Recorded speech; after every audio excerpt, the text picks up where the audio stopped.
the Tonight Show. He's here for you tonight. Let's put your hands together for Jesse Joyce. Here he is, Jesse Joyce.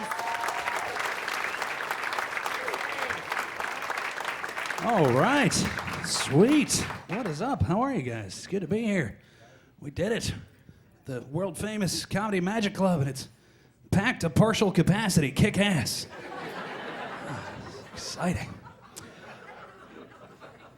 I live in New York City, and it's very different than being out here. I mean, we got a lot of homeless people in New York. I know you guys have homeless people here too, but like they all have a screenplay or something. There's something, they're contributing to the social fabric in some capacity.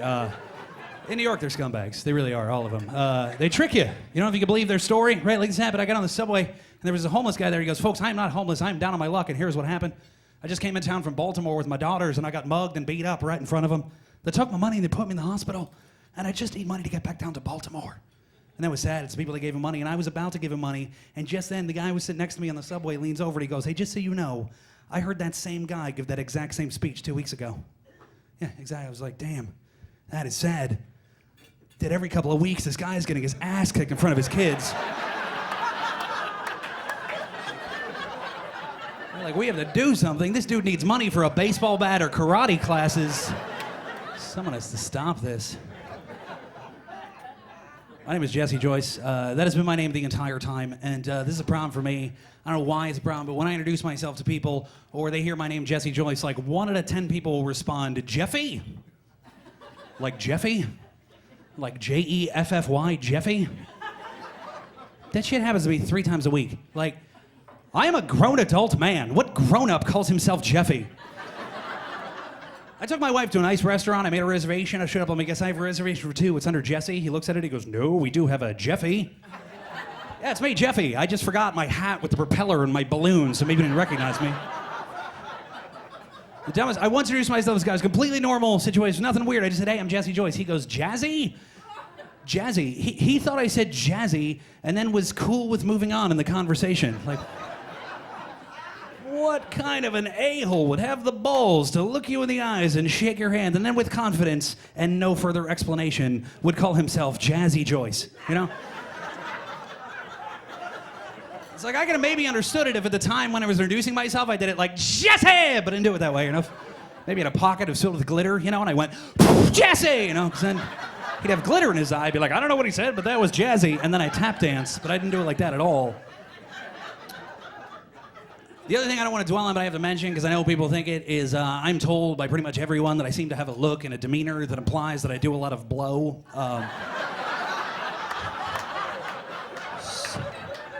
Some of you think that. I don't, and I never have. I'm just jittery, and I talk really fast, and I have enormous squirrely coke eyes. That's all that's happening. They're huge. You can eat cereal out of my contacts. They're enormous.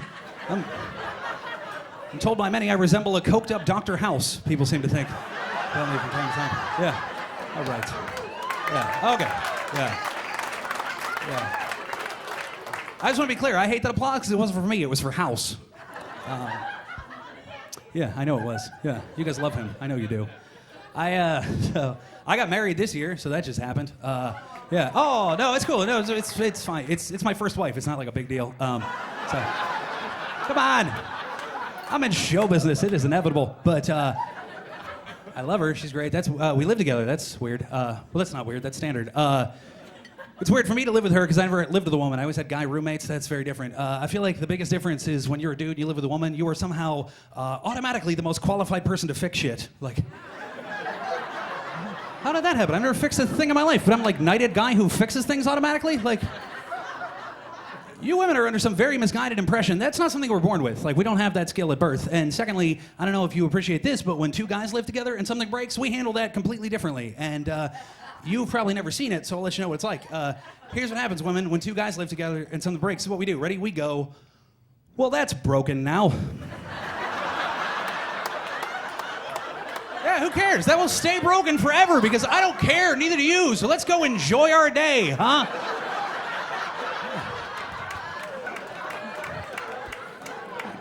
I guess before we take off, we can shove a phone book under that, and we'll just walk around it for the rest of our lives. That's fine, the way that is.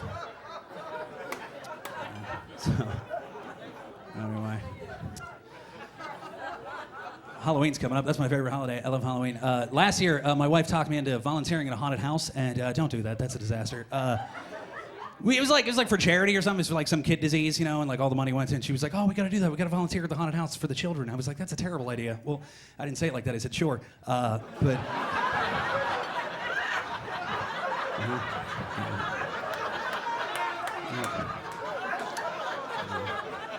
It is, though. If you never volunteered at a haunted house, what you're signing up for is like, hey, it'd be really cool is if I could spend the last few days in October getting punched in the dick by scared 8-year-olds. That'd be a great time if I could do that. It is a disaster. Like, they dressed us up in costumes. We didn't get to pick the costume. They assigned us a character. So, like, I was like a character in the haunted... They made like a serial killer clown, for real. Like, I had like a red nose and a bloody cleaver, and they put me in a room with like a dead hooker on a bed. That was a little scenario they set up, right? But the only light that was in that room was a strobe light, and I had to be in that room for 5 hours. I don't know if you've ever spent any time in a room with a strobe light where there was no dead hooker, but that sucks every time. But in that particular situation, when you were dressed like a psychotic clown, about 2 hours into that, you're like, did I kill this hooker?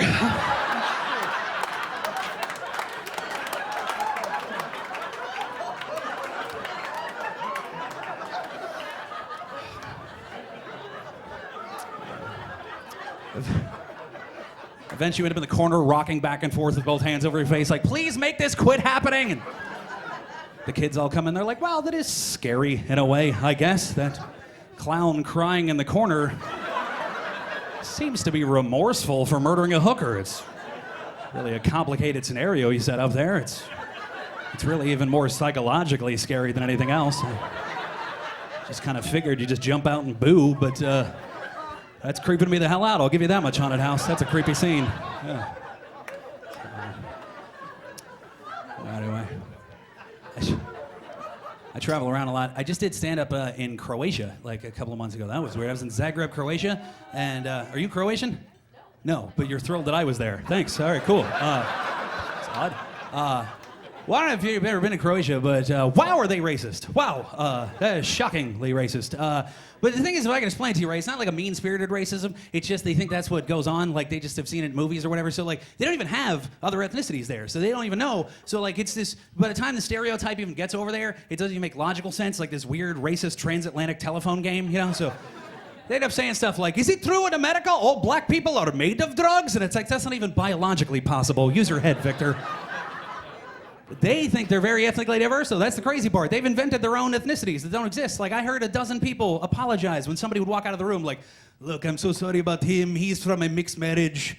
And yeah, by mixed marriage, they meant like Serb and Croat. It's like, yeah, how wildly diverse you people are because you grew up 17 minutes away from each other across a river. What do you, like you can spread that DNA around as much as you think you're doing. Every one of you still comes out like a vampire. It doesn't actually matter. Like...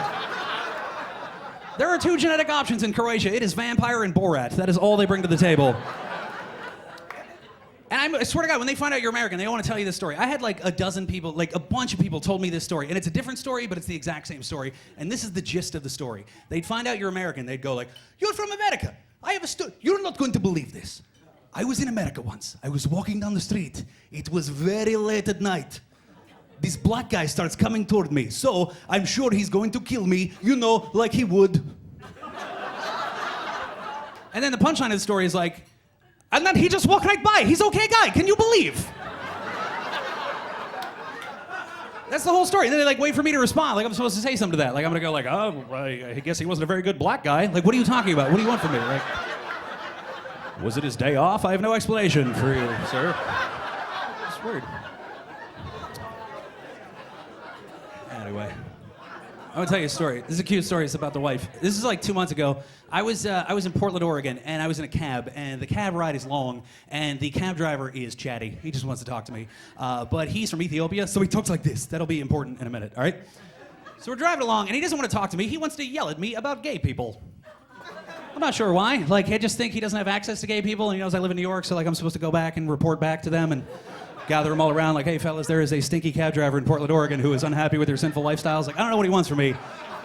But he's just yelling. He's just like, they just kissed right in front of you. And it's like, where? Now? What is your problem? Like, do you park this thing at an Elton John concert? Like, where is this happening to you so frequently that it's bugging you this much?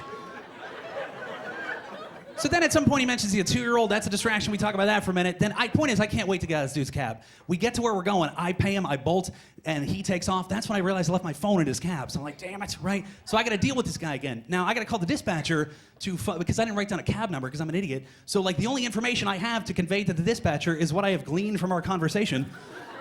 So I got to call the dispatcher and go like, yeah, look, I don't know what the number was, but he's from Ethiopia and he has a 2-year-old and he's really homophobic. And the dispatcher goes, I know exactly who you're talking about. It's like, how often does that guy do that? He calls in his schedule, I can work Tuesdays and Thursdays. Why do they kiss in front of me? It's like, what is your problem? Point is, meanwhile, my wife calls my phone, which is in the back of his cab. Now, I have my wife listed in my phone as wife. I just think it's funny. It's not important. But the point is, when she calls, he knows it's her because she says wife on the phone, right? So I told you around when this was, but I didn't put it in a direct time frame, which I'm going to do now. This was literally the day after we killed Osama bin Laden. So that was kind of on everyone's mind. She has also not heard from her husband all day. She just knows that he's been on airplanes and in airports somewhere in the world. Thirdly, vague Middle Eastern-y East African guy answering the telephone. This is what he says to her verbatim. She calls, he answers, he goes, I have your husband!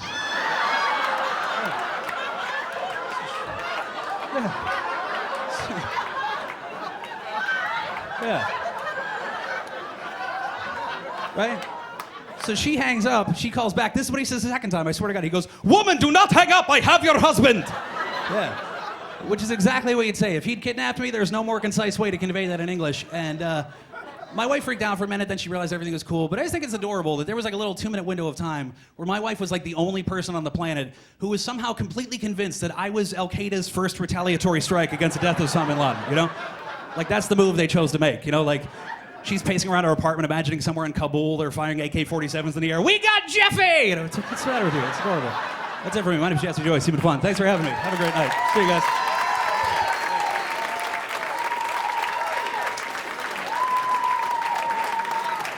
Jesse Joyce.